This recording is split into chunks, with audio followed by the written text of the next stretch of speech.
Hey y'all, it's your girl Kimberly P. Welcome back to my channel, KP. If you're new here or you just want to hear my intro again, my aim is to encourage you to vigorously go after your passions with the sprinkle of tech. Talking about the sprinkle of tech, we're gonna have a tech video today.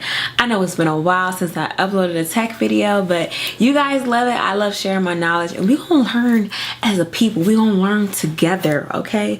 We're gonna learn together what cameras to use, what cameras not to use, the pros and cons, and I'm gonna share my knowledge to the best of my ability, so you can make the best decision. All right, I got you. Today I'm gonna have an initial unboxing slash somewhat of a review. I haven't used the camera that much, but I'm gonna share what I've noticed so far of the Canon G7x, and it is a vlogging camera that I actually bought to replace my Sony a5000. Yeah, let's see if it will actually successfully replace my Sony a5000. Now when I do these tech videos, I gotta get my facts in order, okay? I gotta get my facts in order. So I do have notes for you guys. Let me pull up my imaginary glasses.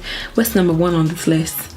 Okay, I see it. All right. The main reason I wanted to replace my Sony a5000 is because it started overheating, and it also had a smoothing effect that I didn't really like when I was recording videos that had to do with makeup, or even when I had the smoothing effect off of it, it still looked weird to me and not true to color. If you haven't seen that review, be sure to check it in the cards section. But the Canon G7x, it is somewhat the same size. It looks very similar to the Sony a5000, and I bought it a few months ago.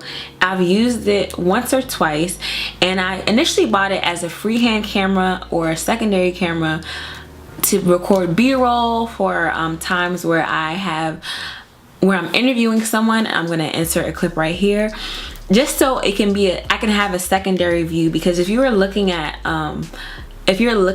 a video for a long time and you don't have a secondary view, it can get kind of boring. That's why most people cut their videos so that a clip isn't long.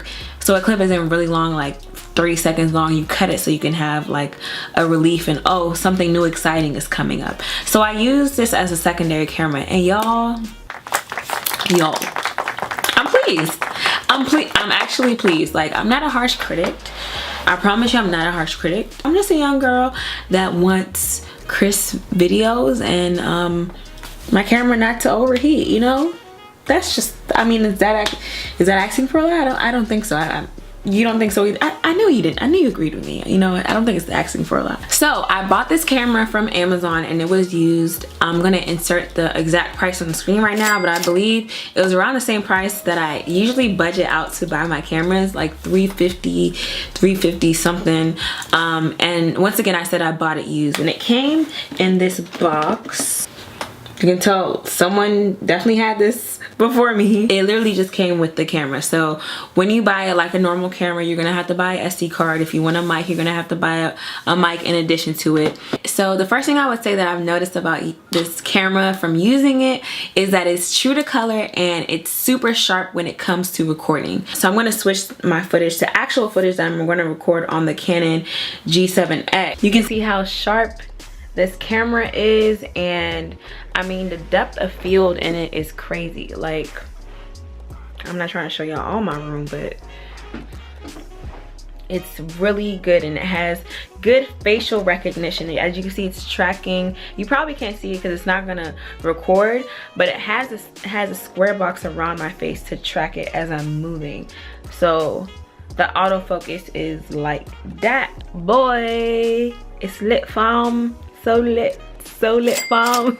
Also, in comparison to the issue that I had with the Sony a5000, there is no smoothing effect. So if I have a pimple on my face, or if my hair has bomb definition that day, you won't see all the definition in my hair. All right, it's not going to smooth it because I'm not trying to look like a porcelain doll. So I think that's one thing I really enjoy about this camera, is that I don't have to worry about things looking super smooth. As you probably noticed before, this camera flips over and it has a viewfinder. So right on top of it, it has your viewfinder, so you don't have to worry if you're in focus or not.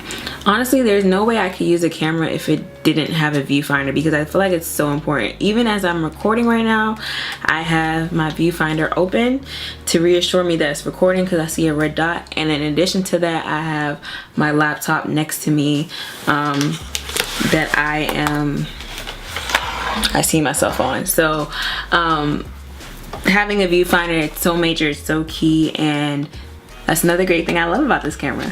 Like I stated before, this is kind of more so an initial unboxing. I can also do an updated video as I use the camera more. I've used it like once or twice, but it does say that it has Wi-Fi ability. One thing I do miss from the Sony a5000 is that I had an app that I could directly upload my images to from my camera, and then upload those images directly to whatever platform I wanted to. If you guys know of any apps that can do the same thing with the Canon G7x, as far as uploading it directly from the camera to the phone to whatever app you want to, let me know in the comments section down below, because I do miss that feature. Like, it just made everything so smooth and easy as someone that does take pictures and wants to have the whole process of uploading it more streamlined. So let me know in the comments down below. For me, using the Canon G7x, I haven't noticed it overheating, but I do notice that the battery dies quickly. And this might be due to the fact that I bought a used camera, or it might be due to the fact that that's just how this battery works. If you all, we're discovering this together, y'all. So if you all don't have that issue, let me know in the comments down below. And I just want to learn from y'all as well. Like, you know, we can have a sprinkle of tech from y'all in the comment section. How about that? Now, would I say that this camera perfectly replaces my Sony a5000? Would I say that? Yeah, I think it does. I think it's doing a great job being true to color. I think it's doing a great job with its sharpness. And I think the reason why I bought it, mainly for its sharpness, mainly for it's not smoothing out my skin, it's accomplishing that goal. Like, I can take this when I travel. It's easy, it's small to use, it's not complicated to use. And I think it was just a great investment on my end. Let me know if you guys have any suggestions of other vlogging cameras down below, or if you have any tips on how I can make my experience using the Canon G7x way better. Let me know in the comments down below. Also, let me know what you guys think about Canon coming out with vlogging type cameras. Like, let's not forget the fact that Canon did not used to have cameras like this. Like, this is something brand new. All right, we're used to the DSLRs. Like, where are these joints coming from? Like, let me know. I'm liking the vibe. Let me know if you guys like the vibe of the smaller Canon cameras. It's been fun. It's been real. It's been real fun. Peace and blessings.